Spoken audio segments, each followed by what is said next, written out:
Hello बच्चों, नमस्कार। आज हम हिंदी शिक्षण में जो हमारी गद्य और पद्य की पाठ योजना हमने बनानी सीख ली थी। आज हम सीखेंगे व्याकरण की, यानी कि हमारी जो विधा है वो क्या होगी, व्याकरण। ठीक है। तो हमें जैसे 6 तो गद्य की पाठ योजना बनानी है और 6 पद्य की, और उसके बाद हमें बाकी जो भी बच जाती हैं वो सारी ग्रामर से संबंधित कर बनानी पड़ती। सबसे ज्यादा हम ग्रामर की बनाते हैं। ठीक है। तो आज हम ग्रामर का, जैसे कोई भी टॉपिक हम ले सकते हैं। यहाँ पर इसने, जैसे इस बच्चे ने ले रखा है गुण संधि ले रखा है, आप समास भी ले सकते हो। आप इसी तरह से संज्ञा हो, सर्वनाम हो, कुछ भी पढ़ाना हो आपको, लेकिन पाठ योजना इसी तरह से आपको सभी की बनानी है। ठीक है। जैसे इसमें ये सारी औपचारिकताएं सेम आपकी पीछे वाली पाठ योजनाओं की तरह है, सिर्फ आपका प्रकरण और आपकी विधा यहाँ पर चेंज हुई है, जिसमें विधा तो व्याकरण और प्रकरण यहाँ पर ग्रामर का कोई भी टॉपिक होगा। ठीक है। और इन सब में आपको इसी तरह से परिवर्तन करते हुए लिखना है। तो यहाँ से हम शुरू करते हैं। ये तो है हमारे उद्देश्य कथन, नहीं शिक्षण उद्देश्य आएगा यहाँ पर। ये बच्चे बार बार किसी चीज को रिपीट करती हैं तो उसको आगे पीछे ऐसे ही कर देती हैं। यहाँ पर आएगा आपका शिक्षण उद्देश्य, और यहाँ पर आएगा आपका अपेक्षित व्यवहारगत परिवर्तन। ठीक है, ये गलत है। शिक्षण उद्देश्य और यहाँ पर आएगा अपेक्षित व्यवहारगत परिवर्तन। ठीक है। तो सबसे पहले आपका शिक्षण उद्देश्य क्या है? ज्ञानात्मक। ग्रामर में भी यही है, आपका गद्य में और पद्य में भी यही रहा है, ज्ञानात्मक। ज्ञानात्मक में वही विषय वस्तु का ज्ञान प्राप्त करना, विषय वस्तु का ज्ञान प्राप्त करना, ज्ञान कराना ना। यहाँ पर आपका विद्यार्थियों में जो परिवर्तन होते हैं उसके सामने उसका जिक्र करना है। तो यहाँ ज्ञानात्मक के सामने आपको लिखना है कि विद्यार्थी संधि युक्त शब्दों का प्रत्यय स्मरण कर सकेंगे। नेक्स्ट लिखना है विद्यार्थी संधि युक्त शब्दों का प्रत्याभिज्ञान कर सकेंगे। भाई आपका अगर यहाँ पर जैसे समास है तो यहाँ पर समास लिख सकते हो आप कहोगे कि विद्यार्थी समास शब्दों का प्रत्यय स्मरण कर सकेंगे।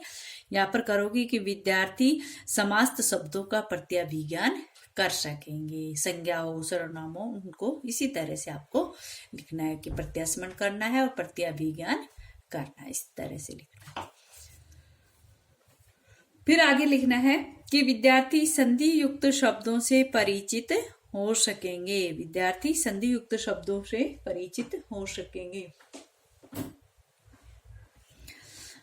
या फिर जैसे भी जो आपका टॉपिक है उससे युक्त वाक्यों का ज्ञान कर शब्दों से परिचित होंगे। या दूसरी संधि का, जैसे गुण संधि हो, कोई अयति संधि हो, तो वहां पर आप ऐसे भी कर सकते हो, विद्यार्थी अयति संधि युक्त शब्दों से परिचित हो सकेंगे। ठीक है।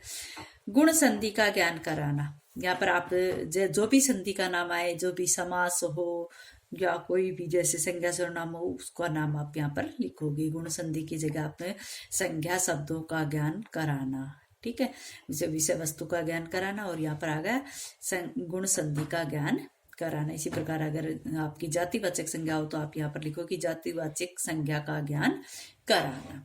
ठीक है।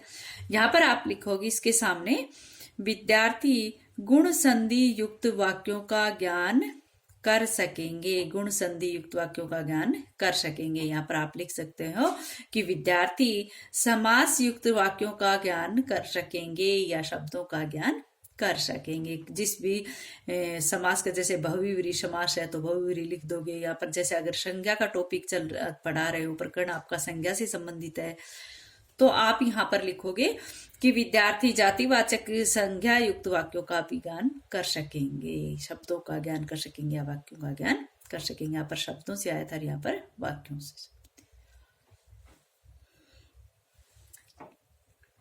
फिर नेक्स्ट है संधि की परिभाषा से परिचित कराना। मान लो अगर आपका टॉपिक यहाँ पर विशेषण से संबंधित है तो यहाँ पर आप प्रकरण की ही लिखोगे। यहाँ पर कहोगे प्रकरण की, जैसे विशेषण की परिभाषा से परिचित कराना। ठीक है, या किसी के भी कोई टाइप जो संज्ञा के हो सर्वनाम के, तो उसके बारे में आप यहाँ पर कह सकते हो कि संज्ञा के बारे की परिभाषा से परिचित होंगे, सर्वनाम की परिभाषा से परिचित होंगे, इस तरह की बात से आप टॉपिक के अनुसार इसको चेंज करोगे। इसी के सामने फिर आएगा संधि की परिभाषा से परिचित कराने के सामने क्या लिखोगे कि विद्यार्थी गुण संधि की परिभाषा से अवगत हो सकेंगे। जैसा भी आपका प्रकरण है उसी प्रकार से यहाँ पर आपका नाम आएगा। और आप ध्यान रहे यहाँ पर प्रकरण का जो नाम है वो आप अलग पेन से शो करके दिखाओगे, ठीक है, या फिर उसको रेखांकित करोगे। अलग पेन से लिखोगे तो ज्यादा अच्छा लगेगा, ठीक है। तो क्या लिखा है कि विद्यार्थी गुण संधि की परिभाषा से अवगत हो सकेंगे। अगर आप यहाँ पर संज्ञा पढ़ा रहे तो संज्ञा लिखोगे। नेक्स्ट है अब इसी से संबंधित है, विद्यार्थी गुण संधि युक्त शब्दों का संश्लेषण व विश्लेषण कर सकेंगे। भाई उनको तोड़ मरोड़ कर भी कर सकते हैं, उनको इकट्ठा करके भी वो समझा सकेंगे। विद्यार्थी गुण संधि युक्त शब्दों का संश्लेषण व विश्लेषण कर सकेंगे। उनका मतलब कि एक तो उनका संकुचित रूप हो, एक उनका विश्लेषण, उनको टुकड़ों में बांटकर, तो इस तरह से संश्लेषण विश्लेषण कर सकेंगे, ठीक है। नेक्स्ट है विद्यार्थी अन्य गुण संधि युक्त शब्दों की पहचान करके उदाहरण दे सकेंगे। यानी कि कहने का भाव है कि ये अपेक्षित व्यवहारगत परिवर्तन है, तो यहाँ पर हम कहेंगे कि इसके अलावा भी बच्चे क्या कर सकते हैं कि उस संधि से युक्त शब्दों को पहचान सकेंगे और उनके उदाहरण भी दे सकेंगे। नेक्स्ट है विद्यार्थी व्याकरण शिक्षा के माध्यम से शुद्ध एवं परिमार्जित भाषा का व्यवहार में प्रयोग कर सकेंगे। ये आप किसी भी कोई भी टॉपिक हो, चाहे कोई भी समाज से संबंधित हो, विशेषण से संबंधित हो, संज्ञा से संबंधित हो, किसी भी प्रकरण से संबंधित हो, वहां पर आप इसी को ही लिख सकते हो। देखो क्या कह रहे हैं कि विद्यार्थी व्याकरण शिक्षा के माध्यम से शुद्ध एवं परिमार्जित भाषा का व्यवहार में प्रयोग कर सकेंगे। ये सेम लिखोगे आप सभी प्रकार के टॉपिकों में, सभी प्रकार के प्रकरण में, ठीक है।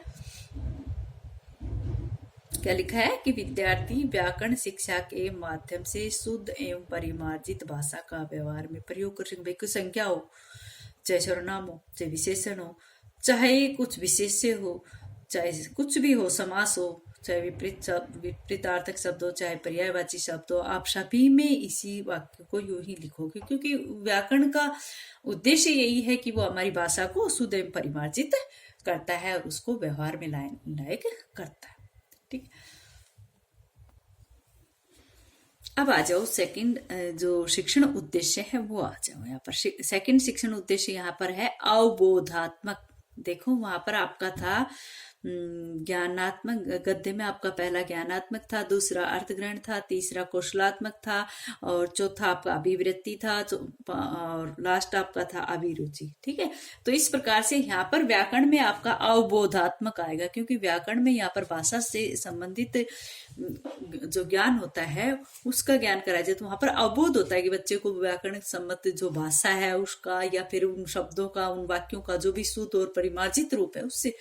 तो यहाँ पर हम लिखेंगे अवबोधात्मक। और अवबोधात्मक में भी तीन तरह से होता है, एक तो स्पष्टीकरण, एक विभेद और एक होता है महत्व, ठीक है। अब इनको हम व्यवहारगत परिवर्तन में किस तरह से लिखेंगे ये देखो। अवबोधात्मक में क्या लिखोगे, विद्यार्थी में जो व्यवहारगत परिवर्तन है उसमें क्या लिखोगे कि विद्यार्थी कारण व तर्क के माध्यम से संधि को समझ सकेंगे।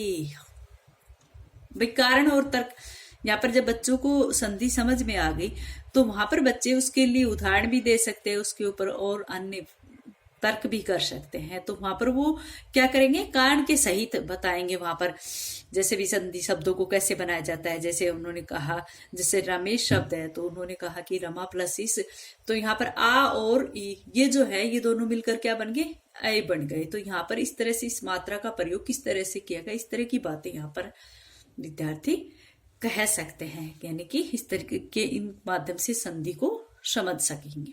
ठीक है।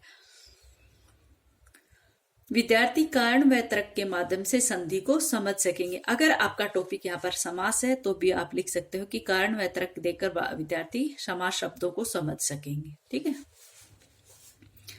स्पष्टीकरण हो गया यहाँ पर। फिर विभेद। विभेद में क्या है कि विद्यार्थी संधि या समास में अंतर बता सकेंगे, ये संधि है ये समास है। आप जैसे संज्ञा बताओगे तो आप ये भी कहोगे कि संज्ञा व सर्वनाम में विभेद बच्चे बता सकेंगे। भाई पर्यायवाची और विलोम शब्द में बच्चे विभेद बता सकते हैं, अनेकार्थिक और एकार्थिक शब्दों में बच्चे विभेद बता सकेंगे। तो इस तरह से आपको उनसे संबंधित जो भी आपका दूसरा टॉपिक होगा उसका नाम यहाँ पर आप साथ लिखोगे। जैसे संधि और समास, एक तो संधि जो टुकड़ों में कर रही है, समास जो है एक शब्दों को जोड़कर एक शब्द बना रहे, तो इस तरह से हम उसको तुलनात्मक रूप में भी यहाँ पर विभेद कर पाएंगे। ठीक है, विद्यार्थी संधि या समास में अंतर बता सकेंगे। ऐसा नहीं होना चाहिए कि आपका टॉपिक यहाँ पर संज्ञा हो और आप फिर यही लाइन लिख दो कि विद्यार्थी संधि या समास, इसमें ये नहीं आएगा। आप लिखोगे कि अगर आपका संज्ञा का है तो आप लिखोगे कि विद्यार्थी संज्ञा व सर्वनाम में अंतर बता सकेंगे। ठीक है, और सर्वनाम है तो ये लिख देना कि सर्वनाम में संज्ञा में अंतर बता सकेंगे। ठीक, महत्व। अब महत्व में क्या लिखोगे? महत्व में व्यवहारगत परिवर्तन क्या होगा कि विद्यार्थी संधि के महत्व से अवगत हो सकेंगे। भाई संधि का हमारे अधिगम में क्या महत्व है, उन सब बातों से वो अवगत हो जाएंगे। संधि का क्या फायदा है, संधि का किस तरह से हमें आवश्यकता होती है, क्या महत्व, उस बात को वो समझ जाएंगे। ठीक है, तो यहाँ पर महत्व यही है कि विद्यार्थी संधि के महत्व से अवगत हो सकेंगे, विद्यार्थी संज्ञा के महत्व से अवगत हो सकेंगे, सर्वनाम के महत्व से अवगत हो सकेंगे। इस तरह से यह हमारी अवबोधात्मक का महत्व रहेगा। ठीक है, नेक्स्ट आता है यहाँ पर कौशलात्मक। चलो बेटा आगे कल करवाएं।